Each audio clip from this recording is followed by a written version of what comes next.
Hi, Jonathan York from Bay Financial Partners, looking at investment markets. Really pretty big month for the US market and global equities in general. Really starting this week with the latest inflation number coming out of the US, but also the start of the earnings season reporting as well.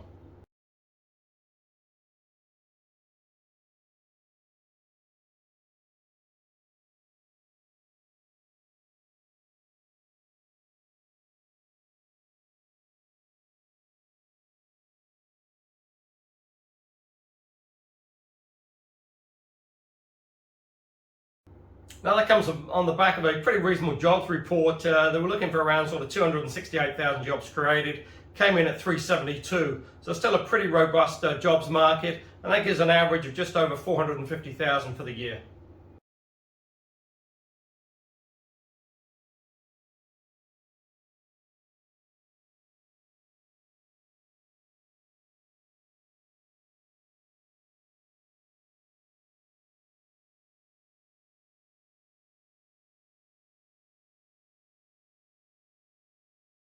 But say really all eyes will be on the inflation data and also earnings, which they say starts this week. A couple of the big financial heavyweights report this week, also Pepsi-Cola as well.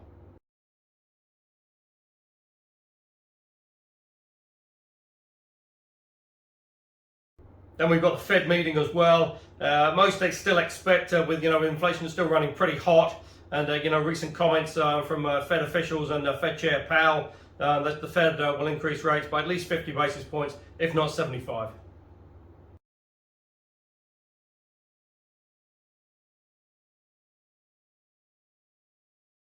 But against that, what is interesting is that 10-year is back below 3% on its yield, currently trading around 295.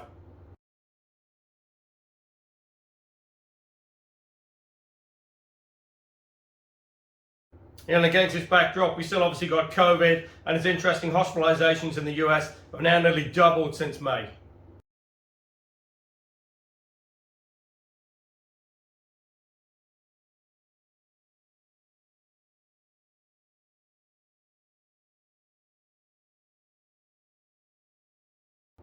And obviously as well, still got the ongoing war in Ukraine.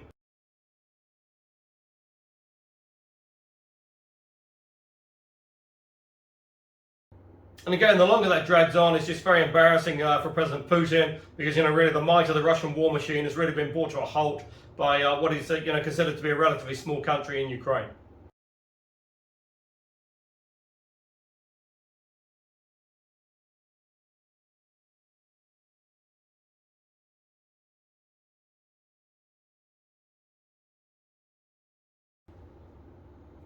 But also as well, President Putin getting pretty bold now in his his claims, claiming that the West will receive some pretty major sort of consequences.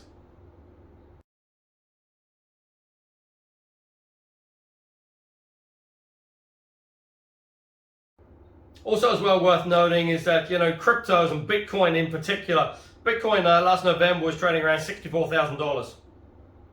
Currently it's below 20,000.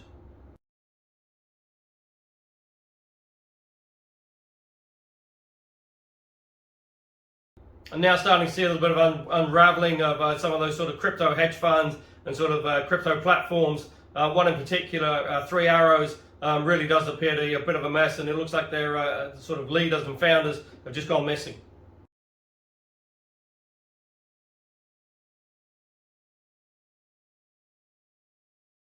Also quite interesting as well, oil has dropped back below $100 a barrel, currently trading around 95 bucks on WTI.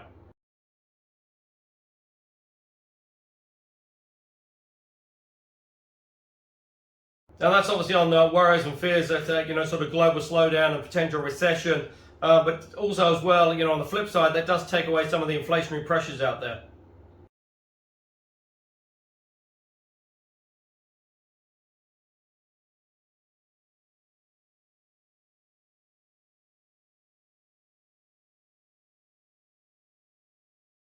Now in the UK, Boris Johnson has finally resigned. It sort of took long enough and really should have gone a long time ago.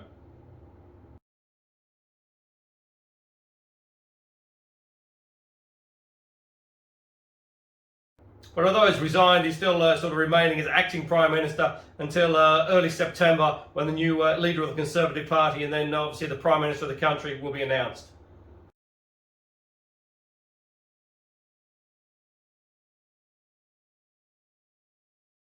Interesting, at present there's around sort of 11 hats been thrown into the ring. The sort of favourite at the moment and sort of leading in the polls is the ex-Chancellor of the Exchequer.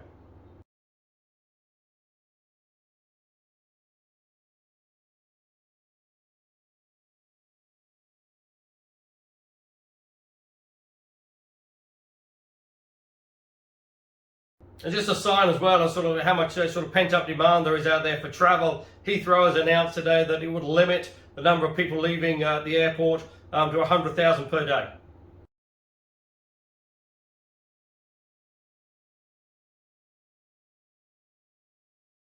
And Europe, really across the continent, really sort of grappling with a bit of a heat wave at present. Some temperatures in Spain and Germany, and also the UK as well, have been well above the 30s.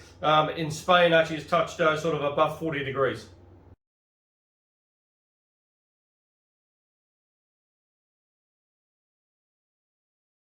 Now, why is that important? That puts a bit of a strain on, obviously, the sort of power grid. And as you know, that a lot of the sort of power generated in Europe comes from Russian gas.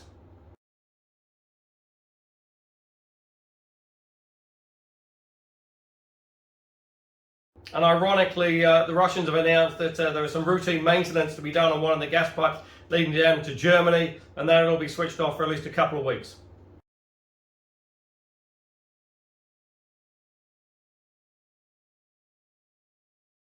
Now, obviously, the worry is that after a couple of weeks and supposedly the routine maintenance, that doesn't get turned back on again.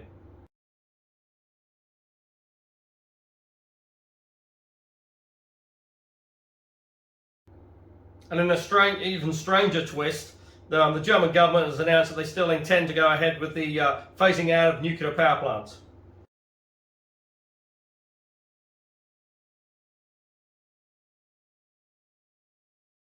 So potentially there's a real power crisis looming for Germany and obviously the rest of Europe.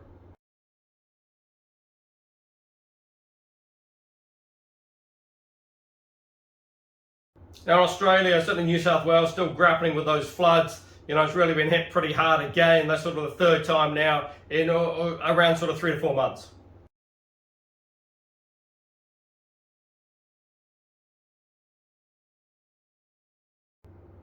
And also with supply chain issues, potentially the cleanup could take a little bit longer than anticipated.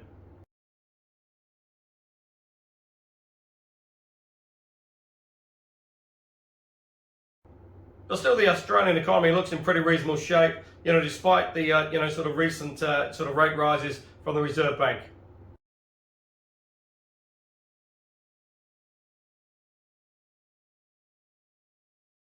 In the space of 8 weeks, they put up rates by 135 basis points.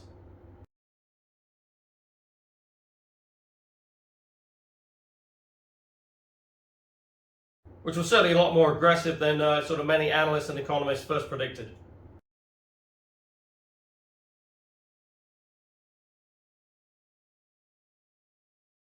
Now, here in New Zealand, a pretty brutal month for equities. For the last quarter, they were down 10.3%.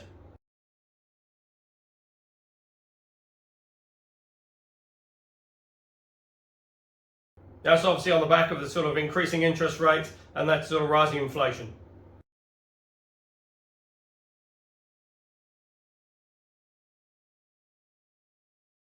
And on the back of that, we expect the Reserve Bank to increase interest rates by another 50 basis points.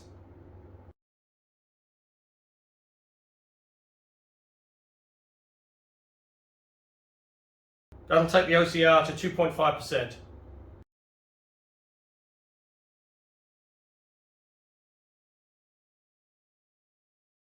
Now, it's just going to be quite interesting to see where it does peak. There's quite a bit of debate out there. You're ranging from around sort of 2.75, which really isn't too far from where it will be, to as much as sort of 3.5 to 4%.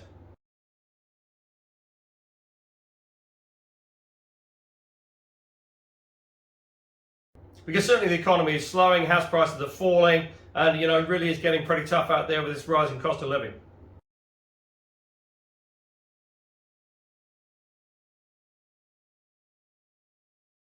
And certainly the government's facing quite a bit of criticism now from this, rising inflation because, their recent spending in the budget has fueled that increase in inflation.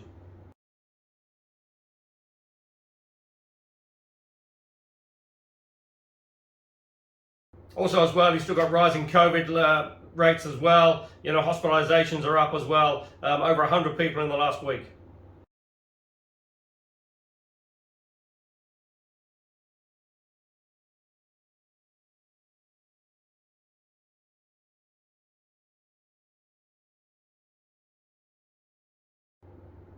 So hospitalizations now sit at over 700 people in hospital and rising.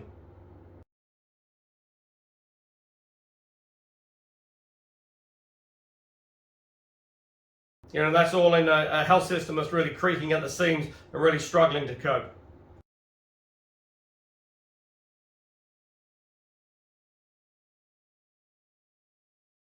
And on the tourism side, with the opening up of the borders, hasn't really seen the impact that people were hoping for. In May, there were around 73,000 people came to New Zealand, but on the flip side, 110,000 people left New Zealand.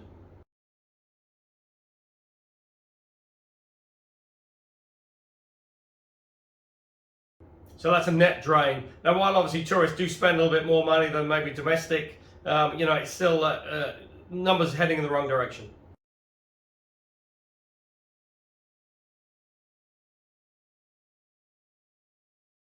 Indeed, the New Zealand economy is struggling with job shortages and really, the government's sort of policy on visas, etc., really facing some pretty major criticism from some pretty renowned economists and analysts around the country.